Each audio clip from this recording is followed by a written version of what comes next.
Growing up in Eugene, with both parents graduating from the University of Oregon, meant that we went to quite a few sporting events growing up. Football games were always fun, but even better was the tailgating before the game. Although I was too young to partake in the festivities the same way I do these days, it was still a great time. Today I'd like to teach you a little bit about the tradition of tailgating. I'll first inform you on the current practices of tailgating, the history of tailgating, and some of the challenges that schools and cities have faced. Briefly, let me first define tailgating in case some of you are not aware. Tailgating is an event prior to a sporting event, most commonly college football, where fans fill up parking lots and other large areas to build excitement before a game. Fans begin tailgating a couple hours to a couple days before the game. There's always food, games, socializing, and drinks. It has become an American tradition and something that has been enjoyed by kids, college students, fans, and those just looking for a good time. Tailgating has become a huge part of college football. According to the nationwide insurance website, there are over 50 million tailgaters a year who collectively spend over $12 billion. EverythingGameDay.com estimates that over 30% of these tailgaters never enter the stadium. There are many reasons tailgate has become so popular. One of the staples of tailgating is the food. Fans often go all out with expensive setups, usually well marked with the team's logo or mascot. Picnic type foods are most common: hot dogs, buffalo wings, chips, potato salad, and baked beans. Another large part of tailgating are the alcoholic beverages. Fans are most often pre-gaming for the event and can be consuming alcohol for hours or days before the event. The longest tailgating party occurs before the Georgia-Atlanta game in Jacksonville, Florida. It is said to be the longest cocktail party in the world and begins the Wednesday before the Sunday game. Although most tailgating parties start just the morning of the game, fans are still able to consume plenty of drinks. Many people bring blenders and enjoy blended drinks such as daiquiris and margaritas, but the majority of the drinking involves beer.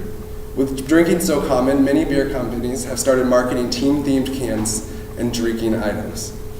Long games are also often played to pass the time and for another good reason to have a beer. The four most common games are beer pong, flip cup, cornhole, and ladder ball. These games all have special rules to encourage drinking, and it involves hand-eye coordination, which tends to get more difficult the longer you play. Some of the more lavish setups will also have PS3s and Xbox game systems. Satellite dishes and sound systems are also common. Crazy costumes, face paint, and body paint are also a common theme. Fans dress up as team mascots, wear team colors and jerseys, wear wild costumes, and paint letters on their chests. The very outward show of support for the teams adds to the camaraderie felt by everyone. It only furthers the social aspect of tailgating. Now that you know the basics of tailgating, I'd like to share the history. It is difficult to define the origins of tailgating for sure, but the American Tailgating Association believes that the first tailgating event occurred during the Civil War. They acknowledge that this is not during the Battle of Bull Run in 1861, civilians arrived with baskets of food to support the Union side. They acknowledge this is not quite how we describe a modern tailgating event, but it was a very first similar event. Another theory is tailgating started at Ivy League schools. They tended to have very limited parking, and tailgating allowed the students to socialize and enjoy pre-game fun for several hours. Nationwide Insurance thinks it could have been from families walking home from church on Sundays in the 1900s. Families would walk to baseball games after church and would often have several hours in between. Another significant event believed to help spread tailgating was in 1866. Charles Goodnight was a well-off Texas rancher who took a U.S. Army Studebaker wagon and turned it into a mobile kitchen for the cowboys. The wagon was simple and very effective. It helped launch what we now see as modern-day events. Although tailgating is a tradition enjoyed by millions each year, there have been some issues that have arisen. Many of these issues have to do with the drinking at tailgating parties. One of the biggest problems is drivers drinking and driving. It is estimated that as many as 30% of people leaving a sporting event are above the legal limit. They also tend to be more issues later in the day. The later the game starts in the day, people tend to start tailgating at the same time and end up consuming more alcohol for longer.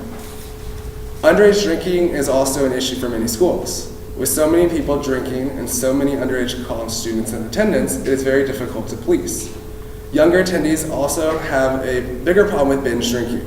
According to a study by the Arizona statewide Student Safety Task Force, over 26% of students admit to binge drinking before sporting events. They define binge drinking as having more than 5 drinks in just a couple hours. Many schools have been responding to these problems and have enacted dry tailgating parties. Other schools, such as Cal Poly State University, has banned all hard alcohol and kegs after a student died in 2008 at a fraternity party. Yale has also banned all tailgating after a woman was killed by a U-Haul after a tailgating party in 2012. I've always had a great time tailgating and enjoying this tradition. I hope that you now know more about the tailgating movement. I know I've shared the modern tailgating experience, the history of tailgating, and lastly, some of the issues with tailgating. The festivities are a tradition I grew up around, still enjoy, and hope that everyone has an opportunity to experience at least once. Thank you.